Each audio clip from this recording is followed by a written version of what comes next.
Ici Nicolas Karabatic. Ici Thierry Omeya. Ici Daniel Narcisse. Alors ici Jérôme Fernandez. Bienvenue sur la radio Talk and Sport. J'ai eu félicitations d'abord. J'ai eu Romain Brief là, il y a 2 minutes. Il disait grosse satisfaction la victoire. D'abord après les quelques échecs là, les derniers temps. Ouais, satisfait parce qu'on avait perdu, on a perdu 2 points contre Aix, qu'on n'a pas réussi à les rattraper, jusqu'avant. Et voilà, c'était très très compliqué parce que Ivry était un peu dans le même cas de figure que nous. Et nous, ça fait un bon mois qu'on est dans le doute individuellement.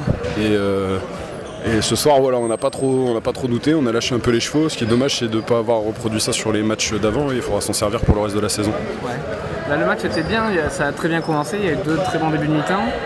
Et à la fin, Ivry est revenu, déjà en fin de première mi-temps, en fin de deuxième mi-temps. Comment ça s'explique ça, est-ce que c'est Ivry qui a été meilleur ou moins bon? C'est à l'image de nos 4 matchs qui viennent de se passer les semaines précédentes. On débute très bien, on est souvent devant. 1 ou 2 buts, à part la semaine dernière contre Chambéry. Et encore, il me semble qu'on est à 5-2 contre Chambéry. Et vers la 15e, on a un trou et un petit peu physique. Voilà, on a un temps faible, on n'arrive pas du tout à gérer nos temps faibles. Et là, dans nos têtes, c'est la panique à bord. On met plus un pied devant l'autre. En défense, on n'a plus d'agressivité. On est totalement passif. Et on redonne confiance aux équipes qui se remettent sur les rails, quoi. Donc là, on a réussi à reprendre un petit coup d'avance. Je pense que les gardiens de but, Yann Gentil nous fait 2 parades dans les 10 dernières minutes qui font vraiment du bien. Nico, pareil, il en sort 1 ou 2 qui font du bien aussi, même si ça c'est peut-être un peu moins vu, au moins pour les joueurs, ça redonne confiance. Et voilà, c'est une alchimie un peu. Je pense que tout le monde a apporté sa pierre à l'édifice au moment où justement ça commençait à tomber un peu. Là tu parles des gardiens, mais bon, il y a Aucher qui lisait avec sa manière, mais toi aussi tu as participé, à la fin c'est toi qui as géré, quoi. C'est vraiment, Romain Brief me disait, le coach disait de ne pas perdre les ballons, de prendre son temps. En gros c'est Romain Internet qui fait tout. Non, c'est pas Romain Internet qui fait tout. Non, je sais pas, franchement. Certes, quand tu rentrais, j'avais dans la tête de mettre un truc en place pour que le ballon, on le perde pas trop vite. Avec Romain, on s'est dit surtout qu'il fallait pas qu'on le perde trop vite. Et je pense que Romain Brief y est aussi pour beaucoup, parce que ça fait un mois qu'il fait de très très bons matchs. Et sur la fin de mi-temps, là, on a beaucoup discuté à 2 pour essayer de garder le ballon et pas le paumer. Et voilà, après lui c'est lui qui trouve le décalage sur Sylvain, même s'il n'y a pas pénalty qui peut nous permettre de gagner le match un peu plus tôt. Voilà, je pense que c'est un tout collectif et vraiment on est content là d'avoir fini la saison, d'avoir pris, enfin la première partie de saison, d'avoir pris 2 points, d'être à 13 points, d'avoir mis Ivry un petit peu derrière. Aix, je sais pas ce qu'a fait Aix ce soir contre Dunkerque, mais j'espère qu'ils n'ont pas gagné. Ils étaient menés, donc j'espère qu'ils seront encore derrière. Désolé pour eux, mais voilà, c'est avec eux qu'il va falloir créer le trou maintenant. Et puis comme ça on pourra se préoccuper d'autres choses en janvier. Ouais, mais là voilà, parce que tu parles maintien, mais vous êtes milieu de tableau, voire 5-6e place. Alors. Non, nous joueurs, je pense qu'on veut être... comment J'écoutais Léandri au spécialiste qui disait, quand il est passé, qu'il voulait être le premier des 8 derniers, parce qu'il y avait 6 intouchables. Et je pense qu'on a l'ambition de vouloir être à cette place-là. Donc ça veut dire bien sûr se maintenir le plus haut possible et pourquoi pas d'arriver à accrocher cette 7e place ou 6e place s'il y a la place. Je pense qu'on a l'effectif qui est ce qui est cette année. Il y a des renforts qui sont arrivés. Faut pas oublier qu'on a fait tout le début de saison sans Sassi non plus, un Boultif, que quand il va arriver, ça va faire une force de frappe de loin en plus et ça va nous apporter aussi autre chose en défense. Et voilà, on va faire un petit bonhomme de chemin. Il faut qu'on continue à construire quelque chose. Et avec l'agressivité qu'on a mis ce soir, l'envie et la détermination, en enlevant le doute qui nous pourrit un peu parce que peut-être qu'on a encore des jeunes joueurs finalement. Je pense qu'on peut réussir quelque chose et on a l'ambition, tout en restant humble, de vouloir se maintenir et d'accrocher cette 7e ou 8e place. J'ai une dernière question, c'est ça, on dit beaucoup que c'est un très bon collectif, tu l'as rappelé aussi. Mais au milieu, il y a Yann Gentil, il y a toi, Romain Brief, Ibaronic, et ce dernier a été récompensé en équipe de France. Est-ce que ça donne des idées à d'autres dans le groupe? Parce qu'il y a l'ambition forcément, mais collective. Est-ce qu'individuellement, il commence à y avoir un petit peu d'ambition aussi au milieu? Moi non, poste de demi-centre, je sais pas si tu as vu qui joue au poste de demi-centre, je me prétends pas pouvoir faire quelque chose. Je pense qu'avant tout, le jour où je jouerai une Coupe d'Europe avec un club assez son, pas assez son, voilà, j'ai encore des caps à passer, je suis encore jeune, voilà. Après je pense qu'il y a quelqu'un vraiment qu'on met pas assez en avant à mon sens, c'est Romain Brief qui a des qualités physiques qui sont vraiment hors normes, que Mathieu Gréby qu'il n'a rien à envier à Mathieu Gréby. qui pourrait prétendre, Nia Kantamae, et qui pourrait prétendre un jour, j'espère, accéder à ce niveau-là, parce que franchement, moi je le vois tous les jours à l'entraînement, j'ai vu sa progression depuis 6 ans que je joue avec lui, il a que 24 ans et il est vraiment très fort individuellement. Voilà. Ça viendra avec les résultats de ces saisons. Avec les résultats de saison, tout doit venir, ça doit en découdre, donc voilà. L'intérêt avant tout c'est de construire quelque chose collectivement, pour après peut-être gagner des trucs individuellement, mais tant qu'on sera, je pense pas qu'on réfléchisse trop avec les individus et même les gens qui nous côtoient de l'extérieur ou qui ont une image de nous, c'est plus collectif et ça je pense que c'est très bien parce qu'on vit bien ensemble et ça se ressent sur le terrain. Voilà.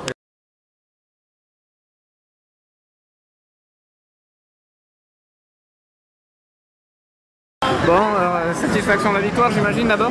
Ouais, vraiment, parce que ça faisait plusieurs matchs où on était un peu en difficulté. Là, même si on n'a pas fait notre meilleur match de la saison, sur la fin on a retrouvé vraiment des valeurs en défense et en attaque, on était tous solidaires. Et une victoire comme ça d'un but, je pense qu'on l'a mérité sur le match et on est vraiment content. Parce qu'on a retrouvé cet état d'esprit et tout ça avant la trêve, donc ça nous remet au niveau du classement et au niveau de l'esprit vraiment bien pour la deuxième partie de saison. Il y a une bonne chose notamment au début, vous avez super bien joué, après il est revenu petit à petit. À la fin, qu'est-ce qu'il vous a dit le coach de faire l'essentiel, le plus simple pour rester devant? Vous avez été devant tout le match quand même, donc à la fin c'était quoi les consignes? À la fin, on va essayer de prendre son temps, de ne pas paniquer comme on a fait sur certains matchs en perdant des ballons et en prenant sur contre-attaque. Parce que c'est ça qui nous a un peu fait mal en première mi-temps, parce qu'on défend bien. Mais sur des pertes de balles un peu bêtes, ils reviennent sur des contre-attaques. Donc voilà, essayer de garder la lucidité en fin de match surtout, quoi. Et là avec la victoire, c'est la trêve au chaud, bien placée en milieu de tableau. Ouais, on espérait avoir ces 2 points déjà depuis plusieurs matchs. Là, ça fait vraiment du bien de les prendre parce qu'on est plus serein sur le classement pour la deuxième partie de saison. Ok, merci, bonne fête. Merci beaucoup. C'est pas évident de mettre la faute sur les joueurs, ça se joue sur 2-3 détails et peut-être une décision encore ce soir qui n'est pas en votre faveur. On va la qualifier, je sais pas si elle est un peu, je trouve, sur sa dernière décision, il y a beaucoup de zèle, quoi. Après, je veux bien qu'on m'explique tout, mais après, sur la dernière action, il faut qu'on la joue mieux. On avait annoncé un truc, on se précipite pour jouer le truc. Voilà, après, c'est des détails. Il ne faut pas négliger qu'on rate nos 2 entames de mi-temps. Donc, on court après le score. Après, on a du courage, on revient, il y a des choses qui se corrigent. Voilà, on a fait une bonne entame dans ce championnat. On a un peu plus de mal à finir. Donc, du coup, quand tu es un peu moins bien, forcément, la moindre décision joue un rôle important. Moi, je redis, celle de la fin, je veux bien tout ce qu'on veut, mais enfin bon, voilà, je trouve que c'est zélatique. Ça existe, ce verbe. Si ça n'existe pas, on va l'inventer. Non, il y a beaucoup de zèle dans cette dernière décision. Voilà, ça se joue sur pas grand-chose, mois de décembre. Voilà, après, voilà, je dis, on néglige pas, on a raté nos entames de mi-temps. On est revenu à l'énergie et on a la balle pour revenir à match nul 2 fois. Bon, c'est frustrant, c'est énervant, c'est tout ce qu'on veut. Voilà, on a un peu plus de points que l'an dernier, on réduit les écarts dans le jeu. Là, on a un peu moins bien fini. Le calendrier aussi fait que. Quand vous jouez d'un bloc tous les 5 premiers au mois de novembre, forcément, ça ne vous met pas forcément dans une spirale positive. Donc voilà, il faut avancer. Ça fait 2 matchs que ça se termine vraiment en ric-rac. Ouais, bah, la dernière fois c'était ric-rac, mais non, la dernière fois il n'y avait rien eu. Là, c'est vraiment, je le redis, je trouve qu'il y a eu beaucoup de zèle à ce moment-là.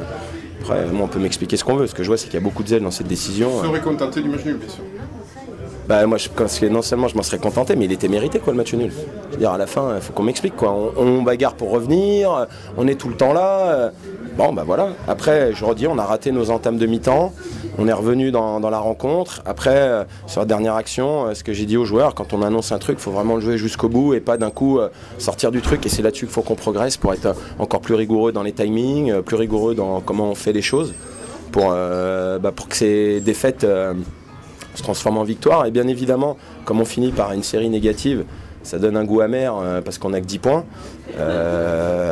Voilà, moi j'estime que ce soir on aurait dû en avoir 11, mais on a quelques moments, le match de Saint-Raph ou le match de Dunkerque, on a les dernières possessions, il faut qu'on arrive à passer ce cap. Alors on a un peu plus de points que l'an dernier, il faut continuer à cravacher pour continuer à prendre des points et puis pour avancer.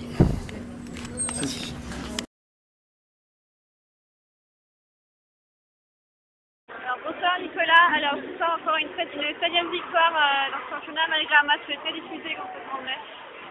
C'est un match difficile, donc c'est Cambrai, c'est une équipe voilà, très forte à domicile, mais beaucoup d'intensité, ils ont joué le jeu à fond, ouais, ils ont perturbé grâce à leur défense, et on est fiers, on est très contents d'avoir gagné.